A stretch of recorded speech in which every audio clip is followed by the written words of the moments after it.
या कुन्तेन्दुतुषारहारधवला या शुभ्रवस्त्रावृता या वीणावरदण्डमण्डितकरा या श्वेतपद्मासना या ब्रह्माच्युतशङ्कर प्रभृतिभिर्देवैः सदा वन्दिता सा मां पातु सरस्वती भगवती निःशेषजाड्यापहा। शारदा शारदां भोजवदना वदनाम्बुजे सर्वदा सर्वदास्माकं सन्निधिं क्रियात्।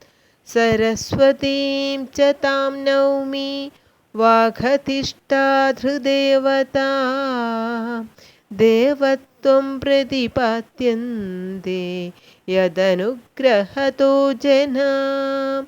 पातु नो निगषग्रावामधिहेम्न सरस्वती प्राज्ञेतरपरिच्छेदं वचसैव करोति शुक्लां ब्रह्मविचारसारपरमाद्यां जगद्वापिनीं वीणापुस्तकधारिणीमभयतां जाढ्यान्धकारापहां। हस्ते स्फाटिकमालिकां च दधतीं पद्मासने संस्थितां वन्दे तां परमेश्वरीं भगवतीं बुद्धिप्रदां शारदाम्। लक्ष्मीर्मेधाधरा पुष्टिर्गौरी तुष्टिप्रभा धृति एताभि पाहि तनुभिरष्टाभिर्मां सरस्वतीं। सरस्वत्यै नमो नित्यं भद्रकाल्यै नमो नमः। वेदान्त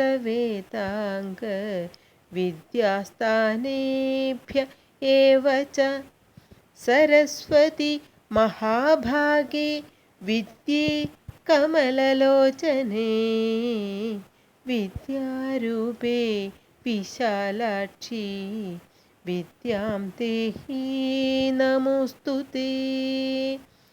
यदक्षरं पदभ्रष्टं मात्राहीनं च यद्भवेत् तत्सर्वं क्षम्यतां देवी प्रसीद परमेश्वरी।